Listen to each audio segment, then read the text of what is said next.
We are with James LaBrie. Hi, James. How are you? Doing great, thank you. Okay, let's start from explain the choice to self-title an album. I read that you say that it's a new beginning because it's quite strange that a band like Dream Theater made this choice. Yeah, I think we came to that conclusion or that decision just due to what we had figured the band had just gone through. We had gone through a bit of a transformation. We had brought in a new member, Mike Mangini, as our drummer after 20-something years with Mike Portnoy. So, you know, the last album, A Dramatic Turn of Events, was about us putting together an album that we believed in, that we fully stood behind, that we fully were confident of, and proving to the world that the band didn't miss a step. The band was still who we always were. We still sounded like Dream Theater, and continuing to grow as what we've always done. So that album was about proving to the world that, you know, we haven't lost anything here. And then the tour itself even further made that statement and proved to the world. So any apprehensive feelings that the fans or the critics had, or any controversial, discussions that people around the world were having about the band, oh, is it going to be the same? Are they going to be able to go on? That was kind of put to rest. That was put to bed. And so going into this album, we thought, you know, we went through this little segue, so to speak, in our career. And now it's like walking through a new door. So let's do an album. It's all about us just being ourselves, just going in and creating something that we find will be an extremely exciting ride for our fans and the critics and journalists around the world. So we thought of things that we wanted to do that would really embellish a statement, being a self-titled album. And, you know, there's three key ingredients, I think, to this album, amongst several others. But that being, you know, the opening track, False Awakening, is a cinematic track. And it's something that we have been talking about for quite some time, and we finally got around to doing it. And then in the middle of the album, you have an instrumental, Enigma Machine. We haven't done that for 10 years, so we thought that that would be something that was well received and embraced by the fans once again. And then at the end, doing a big, long 22-minute epic, which, you know, Illumination Theory, which is, you know, it really epitomizes who and what we are as a band. You know, there's so many different feelings and dynamics that go on throughout that song. And once again, you have that whole orchestral movie soundtrack section in the middle of the song again, and very atmospheric and Pink Floyd-ish and that. So, you know, we knew that a song like that also pulled in everything that people have come to really endear themselves with Dream Theater and what we represent musically. So all these things, and that's not to take away from any of the other songs, you know, all the other songs have a really great and afforded spot on the album as well. So with that being said, we just thought it's great to kind of show the world that, yeah, this is a new beginning. This is a new door that we just walked through. It's a second chapter to Dream Theater, or third, fourth, fifth, I don't know, whatever you want to call it. And so, yeah, that's how it came about. It's good because you anticipated a lot of my questions, so thank you for that. No, please. Okay, but we have to talk to of The Enemy Inside, because I saw the video and I want to ask if you, before the releasing of it, you had that idea of that releasing of the video, because I saw the true stories of veterans. You wanted that. Well, you know, the song it came together in the studio, and then all of a sudden the lyrical content was about post-traumatic stress, what a lot of veterans, both women and men, in the field, in the military, Air Force, Navy, wherever you are within the force, has to deal with, and it goes way beyond just the actual person that is scarred from battle. It goes beyond into their family, into their friends. They're never really the same person that they were. So it's a matter of there's a lot of psychological damaging and scarring that is never quite really healed, and this organization deals with trying to help the veterans overcome this stress, this traumatic stress, and being able to somehow, assimilate back into society as best they can.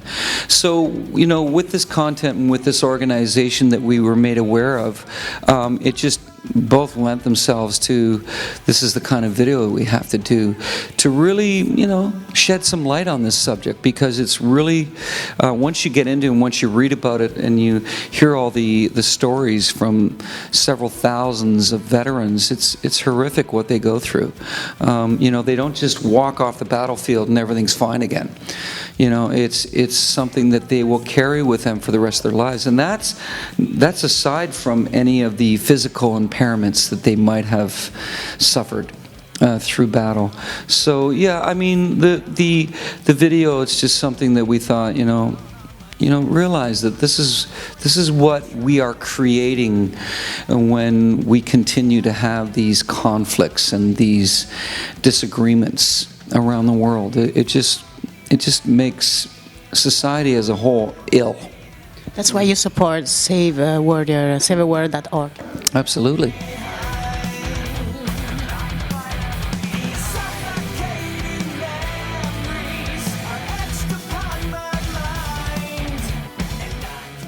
Is there a link between The Enemy Inside and Sacrificed Sons? No, because are two tracks from what? When I wrote Sacrificed Sons, that was about 9/11. Yeah. So that was just, once again, let's just be human beings and think about what we're doing to one another, and, what is it that you can believe in that justifies these actions? Really, does it really? Who does it serve? Because it's, as far as I can see, it doesn't serve anything but sorrow and sadness and tragedy. So yeah, that's a totally different tone. I mean, I guess in some indirect way it all ties in once again, to the fact that we ultimately resort to conflict to resolve our differences, and that's definitely not the answer when we always refer to ourselves as an intelligent species. So I don't know. I still have a lot to see before I can cheer in with that statement. Yeah. Okay, so let's talk about Mike Mangini now. He's a fixed point of the band, even if he worked with you before. Well, with this album it was great because we brought Mike in right from the very first day that we started the writing process, and he was there right until all the writing was completed. And he's amazing. I mean, first and foremost, he's a phenomenal drummer. He's extremely well schooled in the instrument. I mean, there's nothing that he doesn't know about. That particular instrument. But beyond that, he's just an incredible musician. He's instinctual and very spontaneous. Anything that would be happening right on the spur of the moment, he would just dive right in on the drums and really add to that and just bring it, where it needed to go, the direction that it needed to go. So he was, very, very interactive with each and every one of us throughout the process. He, it's really funny because a lot of times he would just sit there and he would just listen to what's going on and listen to what was being said, listen to what was being played, and then all of a sudden he just, okay guys, do that again, and he would just, it was amazing just to watch him and just to see that he was so comfortable with that whole process and excited because he really did put a fire under our ashes, to really, like feel that resurgence of excitement and get in there and like, okay, yeah, look at, see how excited he is. That's cool. It's infectious. So yeah, it was great. He really brought a lot to the table, and he was comfortable. He's comfortable now because he is. He's a member of the band. He's full on, and so he was comfortable enough too at this point to really express himself and say what he liked, what he didn't like, or not necessarily what he didn't like, but what he'd like to see or what he'd like to hear or try to experiment with, and so it was cool. Yeah. Plans for the next future, because we know that you used to make an album and then maybe a live album or a DVD. We don't know what the hell's going on in the future. I mean, at this point, we just started the Along for the Ride world tour. So right now our focus is really on just going out there every evening and doing amazing shows and really bringing a great show to the crowd, to our fans.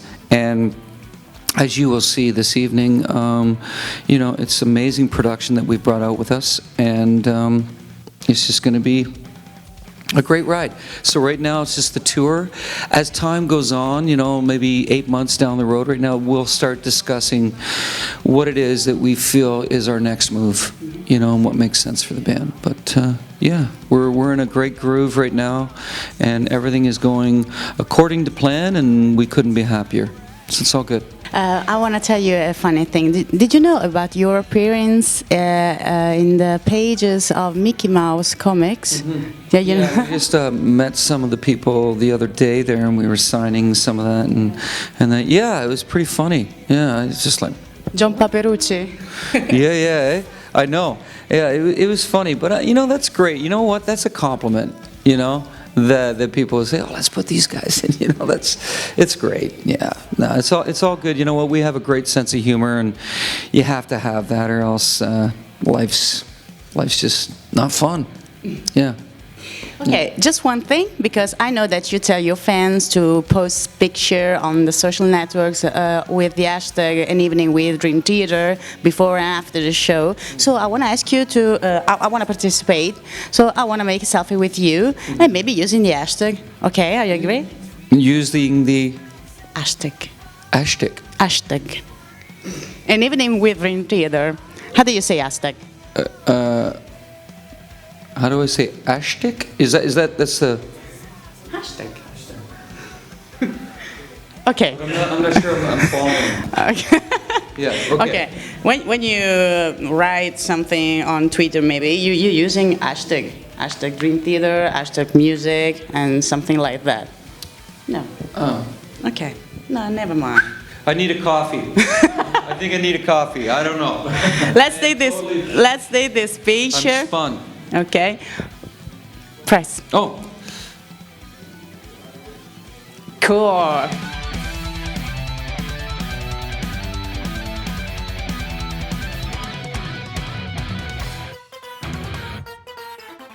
Hey everyone, this is James LaBrie from Dream Theater, and you're watching Metallus.it.